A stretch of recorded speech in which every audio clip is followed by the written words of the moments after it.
What does it mean for Florida State now that Auburn linebacker Cam Riley has joined the Noles?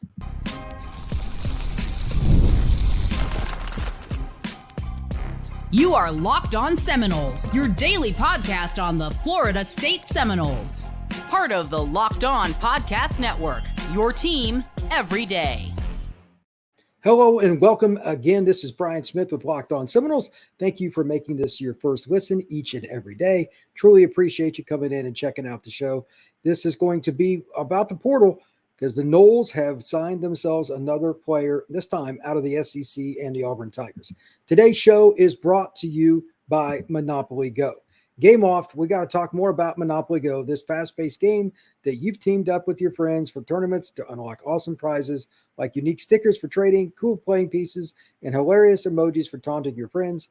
Download Monopoly Go, now free on the Google Play or the App Store. Game on. If you take nothing else from this podcast today, take the following. The Noles have added a player that will be a fifth-year senior that can play in the middle of the defense, 6'5", 240 plus, and he's been able to play outside linebacker, weak side linebacker, and middle. Start at those positions for Auburn, played in the SEC. Will he start? I don't know. We're going to get into that here in a second. But this is a player that's used to the down and dirty in the middle of the field, and you need bodies there. Florida State's linebacker corps is not exactly the deepest in the country.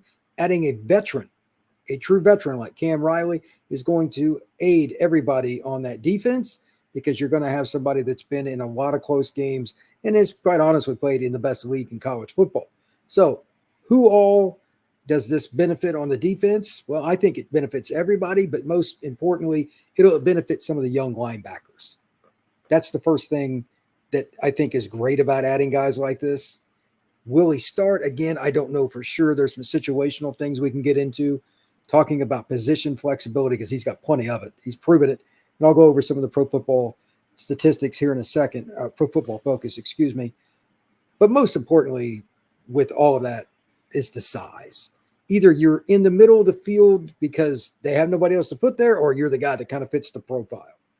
Cam Riley fits the profile, 6'5", 240. So without further ado, let's talk a little bit about what he did this last year, then in 2022, and then kind of blend it in with what Florida State has in terms of not only, depth charts are one thing, but the culture, what they can do with their pressure packages and some of their nickel and dime. Those are the things that I think are most importantly going to be talked about with this edition because I think you can do many, many different things. I'm not sure anybody is going to pick him to play any one specific spot per se, but looking at the depth charts, one thing, but I think they're going to change it up based on matchup. So last year, 311 snaps. Of those 311, Riley was a blitzer 27 times. So honestly, he's more of a guy that's going to play the run or drop into coverage. Like 9% of the time, he was coming after the QB. He started one game, and that was it. His coverage grade wasn't bad for a linebacker. Linebackers are often exposed by smaller guys, 65.3%. He had 9 pressures, 2 sacks, and 5 hurries. And with all of that, the first thing I thought was I kept asking myself this as I went through and I went back and looked at information. Can this young man compete for a starting spot? My original thought was no. I'm just going to bring that up now. My original thought was no. But then I thought about this, 2020, 2021, 2022, 2023, and linebacker is very, very much a position that's played above the shoulders. Experience matters. Again, played in the Southeastern Conference, played against Georgia, LSU, and Alabama every single year. Auburn's schedule is crazy. But those are their 3 natural rivals. Good luck to them on that. But he also was a guy that the year before, this is what's really interesting, 2022, he played middle linebacker and weak side linebacker. He had 7 starts and played 477 snaps. So his time went down from junior to senior year, but he's a guy that had played both spots. When I went into 2021, he started outside linebacker a little bit too. He's played all over their defense. No matter what comes at him, Cam Riley's going to have seen it in some capacity. Being a scout team member early in his career to starting for Auburn during the back half of his career, he's going to be able to help. And then when you got guys like at Florida State, DJ Lundy doesn't need his help. I get that. Omar Graham, etc. But Blake Nicholson could probably use some of that. Justin Cryer could probably use some of that. Picking his brain and talking about how do we make this work in this situation. And that's where it comes. This is my favorite thing to talk about, packages.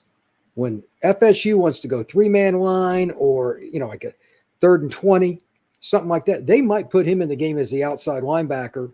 And the 2 down defensive ends might be guys like, I don't know, Byron Turner maybe and Patrick Payton, or maybe it's, Marvin Jones Jr., whatever it is.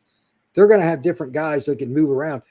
They could use him depending on who's banged up or who's gassed. He's played the outside linebacker spot before and rushed. I mean, it's not out of the question. That versatility is why I think it's important you get guys like Cam Riley too. Got to help younger guys, got to be able to play different spots. He might play 80% of the snaps in a game that he's in at will, but on 3rd and 17 against Florida, he comes up with a big sack. He's done all those different things: drop, rush, play the run, etc. Cannot have enough of those guys. And this was one of the spots we talked about coming into the transfer portal window. Linebacker, hey, little thin. It'd be nice to get an experienced player. But after the last couple of days, I kind of thought, well, maybe their time has passed. Florida State proved me wrong. They found another guy that can help the team. Will he start day one? No. Could he start a few games this year? I would say it's possible and more than likely probable. Linebackers just get beat up. I'm not saying he's going to win the job at either Will or Mike. It's possible. Omar Graham might be the guy. Lundy might be the guy, weak side or middle. They can both play it at this point. But I'm not worried about that because Cam Riley can do that too. So linebacker went from a spot with that I was concerned about, and then spring came through. Cryer, we've heard good things about, definitely heard a lot of good things about Nicholson. So that was great. You added Sean Murphy from Alabama, and now you're adding a kid, ironically, from Alabama's biggest rival in Auburn, and Cam Riley, that you're getting another experienced guy. So below average to at least average, but we're talking about Florida State standards, to now with the depth and another experienced guy that over the last 2 years has played 800 plus snaps in the SEC, you're at an above average unit. That's a really good job by the Florida State staff. It should not be taken for granted by anyone, whether you're a Noel fan or not. That's pretty good. And I think Florida State's going to be able to use a lot of different packages with all these guys. It's only going to help them. Before I go into the next group of things we're going to talk about, one last point about Riley. If it came down to the worst case scenario, and injuries happen, and a guy was out at any of outside linebacker, weak side linebacker, and middle linebacker, this was my final analysis for myself. Do I think this is a good addition? Because could he start? Could he do that in Florida State be okay? Yes. I think that's the bigger question instead of what I originally asked myself of, is this a guy that I think will start for Florida State? I mean, you miss spring practice. That's hard. You got to give true credibility to the question. He missed spring ball, and I know he's an experienced player, but he doesn't know all the calls and all that. Inside linebacker in particular, if that's where the Noles want him to play the most at, that's probably going to be pretty rough. But again, he's a pretty good tackler, and he's got a lot of reps at both weak side and middle. Those guys get beat up, so that's important. Coming up next here on Locked On Seminoles, we're going to talk a little bit about the competition, the teams that Florida State is competing with in the ACC, etc. One of the teams I just started to crack this open, so take it for what it's worth. Who would Florida State benefit not seeing them do great in the portal? There was a team I was wondering about. And to be honest, I think they underachieved, and it happens to be Florida State's first opponent in 2024. That's next on Locked On Seminoles. All right. Passion, drive, and patience. The formula for winning championships is also what keeps your ride or die alive. eBay Motors has everything you need to maintain your vehicle and level it up to peak performance. Superchargers, roof racks, exhaust kits, LED headlights, and more. Whether you're into speed, power, or style, eBay Motors has you covered. With over 122 million parts for your number one ride or die, you'll always find exactly what you're looking for. And with eBay's Guaranteed Fit, your part is guaranteed to fit your ride every time or your money back. Because with eBay Motors, you're burning rubber, not cash. With all the parts you need at the prices you want, it's easy to make your car the MVP and bring home huge wins. Keep your ride or die alive at ebaymotors.com. Eligible items only. Exclusions apply. eBay's guaranteed fit available only to U.S. customers.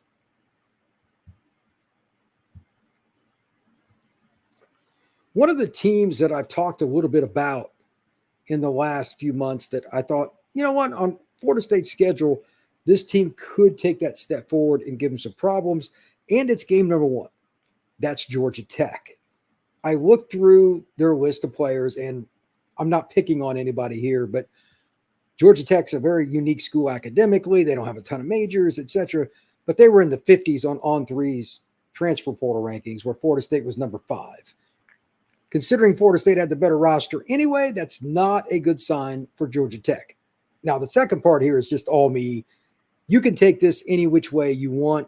I'm just being honest. I think Georgia Tech's offense will be pretty good. They've got a really good running back coming back. They've got a running back out of Tampa, ironically, Anthony Carey, that I think is going to push for some carries there, and they'll be pretty good there. Receiver, they got speed, all that. But I'm talking only about offense.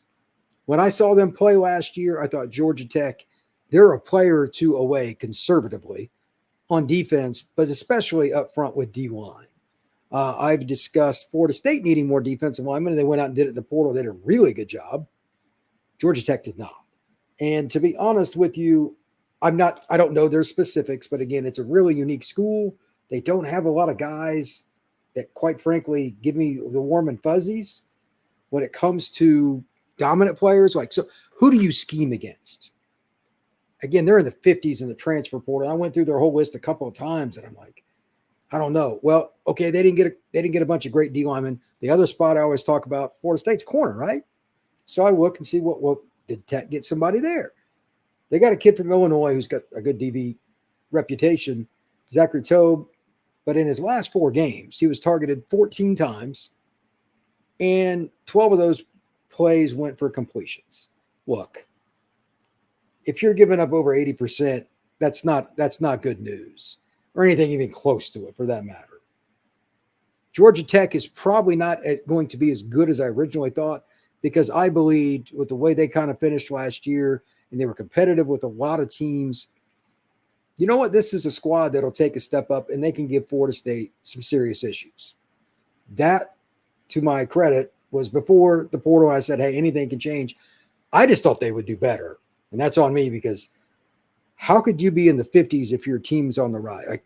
That bothers me. I know they got some good coaches, but you're not going to get it done at any level. I mean, I could look up the numbers. That probably wouldn't be very good, but you're not going to get it done if you're going to have an opportunity in close games where you always got to rely on your quarterback. And I think that's one of the reasons Haynes King had so many interceptions. He had like 15 picks, because he had to try to make plays because he knew the defense wasn't great. They were solid, but they're not an upper echelon Power 4 conference kind of defense. They didn't go out and get those guys, and that's why I think where I originally thought, well, there's maybe a 20% chance Florida State's going to lose this game to open this season, because first games can go any which direction, and it's overseas. A lot of variables. I think it's more like 5 to 10% now. Florida State's transfer portal, definitely better. Florida State's roster prior to the spring transfer portal, obviously, again, definitely better. And I just don't think they got the critical players at Georgia Tech that they need to kind of get them to the point where, like, okay, they're at least going to have a puncher's chance here. You must have playmakers at D-line and corner if you're going to beat teams like Florida State. Barring the Noles that's having one of those games, they put the ball on the ground 4 times. If you give games away, that the other team's talent's not near as important. But I don't see that. Now, I'm going to be doing some more reviews, and maybe I'll find some more interesting stuff. But right now, I'm not very high on what Georgia Tech did. Obviously, that's good for Florida State.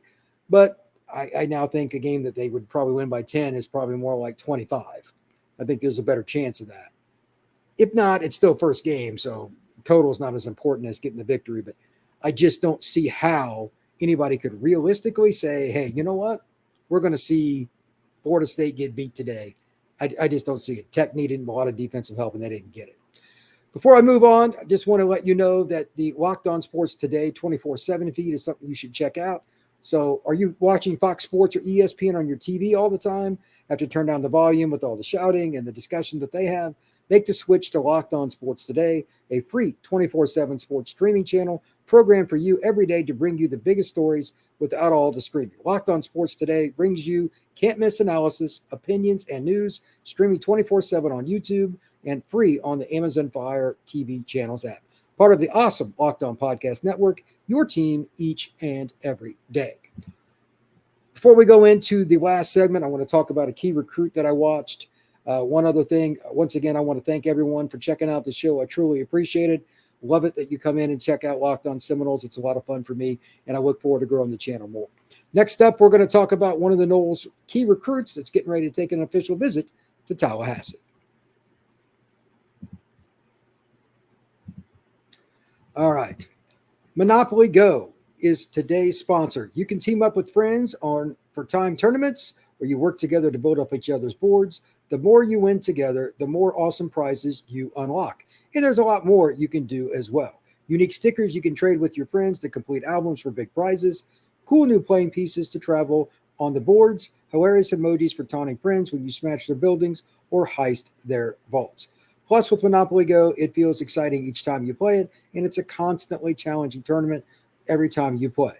A ton can happen in a lot of unique mini games like digging for treasure or a robot pachinko machine. There's always something new to discover with Monopoly Go, so get off the bench and go download it now, free on the Google Play or App Store. Game on with Monopoly Go. Also, we are brought to you by Yahoo Finance. Yahoo Finance is your opportunity to improve yourself. For more than 25 years, Yahoo Finance has been the brand behind every great investor. Let's get straight to the point. You want to grow your portfolio to deal with rising costs of inflation, pay off your debt for your mortgage, pretty much anything standing in the way of you and your financial freedom, right? With Yahoo Finance, you can get access to the news, data, and tools that you need in order to help reach that final financial freedom. When it comes to financial future, you think you've done it all. You've saved, you've researched, you've invested all you can. Now you need to take these investments to the next level by doing what every financial great person uses, and that's Yahoo Finance. For comprehensive financial news and analysis, visit the brand every great investor uses, yahoofinance.com, the number one financial destination, yahoofinance.com. That's yahoofinance.com. Florida State's official visits will be kicking off the last weekend in the month of May. And quite honestly, there are a lot of players that I'm excited to see who they visit and finalize it and go through. But I've talked many times on this show how Florida State, for them to be an elite program year in and year out, need to hit Central and South Georgia in particular, in addition to Atlanta. Everybody recruits Atlanta. One of the players that's in one of those out-of-way places that fits this to a T, this is a kid that Bobby Bowden probably would have loved, is Wagonza Hayward. He's a player at Toombs County High School. It's East Central Georgia, just south of Interstate 14. Not a very big town, but it's always got good football players. That's typical South and Central Georgia. It means a lot to these people, and they play hard. These are kids that get after it. And this young man fits that to a T. Punt returner, kick returner, plays safety, plays receiver. They use him in a bevy of different ways. They find a different opportunity to get the football to this kid all the time. 6'1", 200 pounds. The 247 composite rankings have him at player number 97, I believe, and 75 by their own rankings. I don't know if you would be better off taking him as a safety, as a receiver, and I don't even care what position Florida State's recruiting him at. Two reasons for me saying that. Number one, this kind of guy Bowden wouldn't have cared either. They might have had a preference. But so many of the guys you think about from Florida State, let's just use the 90s, came in as a receiver, played DB, came in at quarterback, played receiver, whatever, moved around. If you're talented, Florida State found a way to utilize you. Hayward is one of those kids. Playing at Toombs County, he's probably the big man on campus. He's used to being that. But just watching the way he played on his huddle film, I was really impressed. A couple other things about him that I found interesting before I go into the recruiting details. You can use this any way you want. He's already 6'1", 200. When you get a young man at that size in high school that can run like he does, again, this is a return man, 6'1", 200 pounds. That's a good sign. He carries his weight well. He's got it distributed from top to bottom. He doesn't look like he needs a ton of strength in the legs or chest or anything put together. And I'm not saying he's Peter Warwick. I'm not saying he's anybody like that, but this is a kid I think can play early because he can handle the physicality. The other part with it, he's a thumper.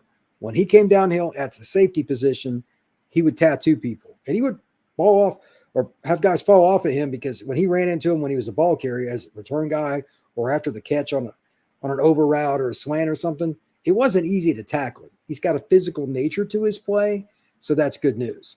He's going to be coming in on the May 31st weekend, and he's one of the kids that I'm most excited about regardless of the weekends. I love the area he's from, position flexibility, and he's just really talented in the style of play and the physicality. That's how football should be played. Lagonza Hayward is that guy. So here's the other thing with him with the recruitment. Where's Florida State stand? They're the first weekend, May 31st. South Carolina is going to be June 7th. The University of Florida is June 14th. And then Tennessee is the 21st. Now, you notice I didn't say anything about Georgia. They're still in the mix. Maybe they get a visit. Maybe they don't. You got South Carolina and Alabama also involved. He dropped his top 7 on social media just recently. Hayward is a kid that I think Florida State would do well with. And again, I could care less if they take him at safety or receiver. He's a top 100 kid to me on either side of the football. This is how Florida State football can get better and rely less on the portal. You get guys like this, you can plug and play him at different spots. It'll take care of itself. So with that, today's show, I'm going to wrap it up. Want to take a moment again and thank everyone. Please come back and see us again soon. Truly appreciate it that you make this your first listen each and every day. We are free and available wherever you get your pods and on YouTube. Everybody have a good one. Take care.